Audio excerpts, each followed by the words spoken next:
class speaker, and all I can think to say is, I can't believe that we, as a class, overwhelmingly voted to hear this guy talk again. So please help me in welcoming my co-president and one of my best friends, Jeanette Chandra.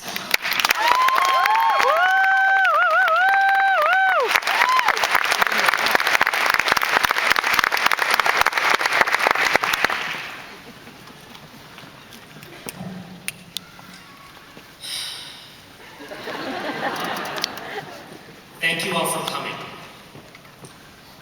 Keck School of Medicine, class of 2010. I think we need to talk.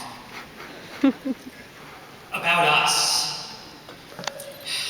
Look, this is going to be really hard for me, so I would appreciate it if you wouldn't argue with me. Just let me say my piece. We've come a long way together, and 4 years is a long relationship. I remember 4 years ago I was so excited to meet you. Everything was so fresh and new. We were just getting to know one another, to explore the world of medicine together, and it was good. I don't want to say it wasn't good, to pretend like it wasn't something amazing, because that would be a lie. And I never want to lie to you. Sure, med school is going to be hard, but as soon as I met you, I felt so safe, comfortable. I knew no matter how hard med school was going to be, we could get through it together. And, I mean, we did. We've accomplished a lot in these last 4 years, but things feel different now. I mean, we used to be really close. We were attached at the hip. We did everything together. From E-night to ICM workshops, from Festivus to medical Spanish, we were practically inseparable. I feel like you stopped caring about the things that used to be so important to us. Do you remember how long we studied together for Step 1? I do. We studied for months. But did you even crack a book for Step 2 CS?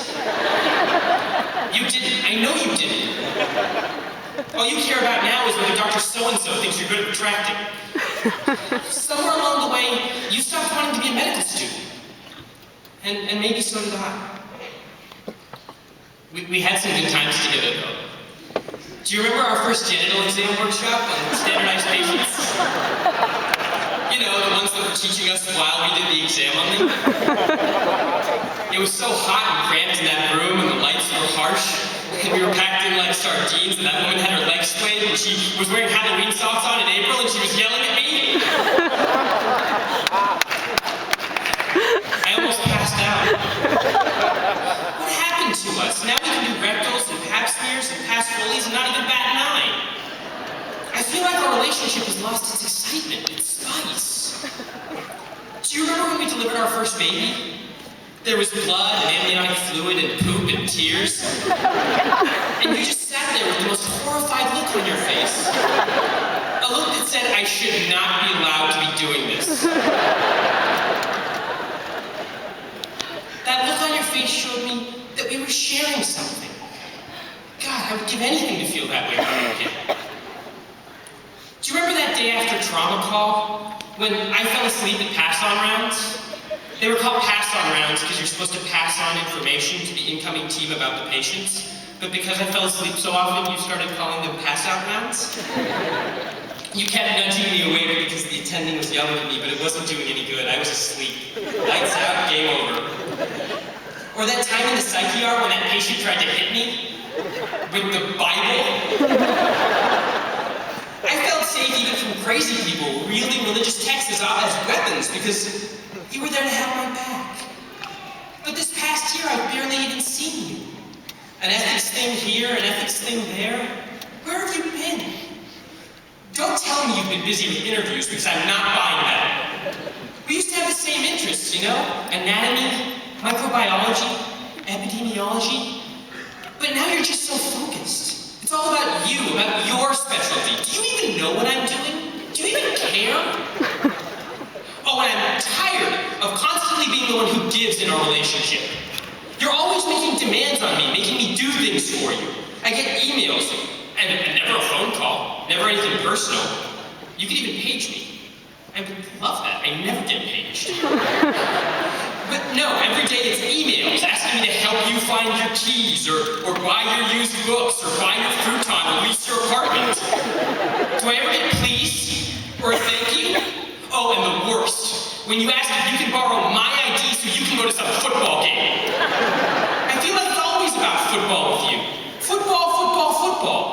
Is football more important than me? Is it more important than us? We used to put in such an effort for one another. The first 2 years of our relationship, you used to go to the gym every single day. Now I can't remember the last time I saw you near a Stairmaster. I admit it's happened to me too. I haven't been to a yoga class in years. I'm not trying to point fingers, and I'm not trying to cast blame. I'm just trying to figure out why. What happened? When did we start to take us for granted? I feel like you're just waiting to get out, to go somewhere else, to be with someone else, and to do something else. And I know deep down, if I'm really honest with myself, I want the same thing. I think... I told myself I wasn't gonna cry.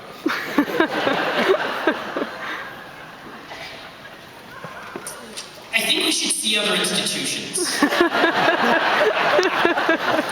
You know?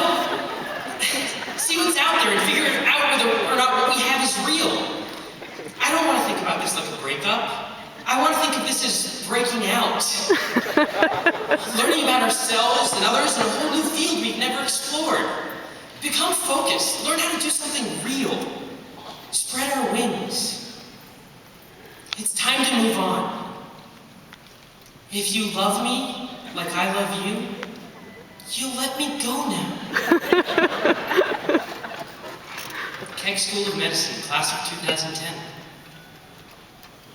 We had a good run. You'll always be the class I took to med prom. I'll never forget you, and I'll never forget the time we shared. But, well guys, I guess what I'm trying to say is, it's over.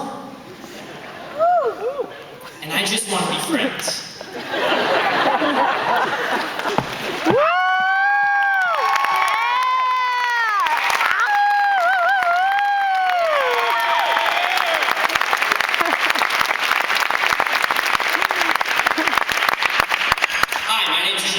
I'm the other co-president, and it's my role to introduce our commencement speaker. Our commencement speaker today is Vice President and Chief of Surgery at Children's Hospital, Los Angeles. However, we medical students know him better in his role as Vice Dean of Medical Education and Professor of Surgery at the Keck School of Medicine.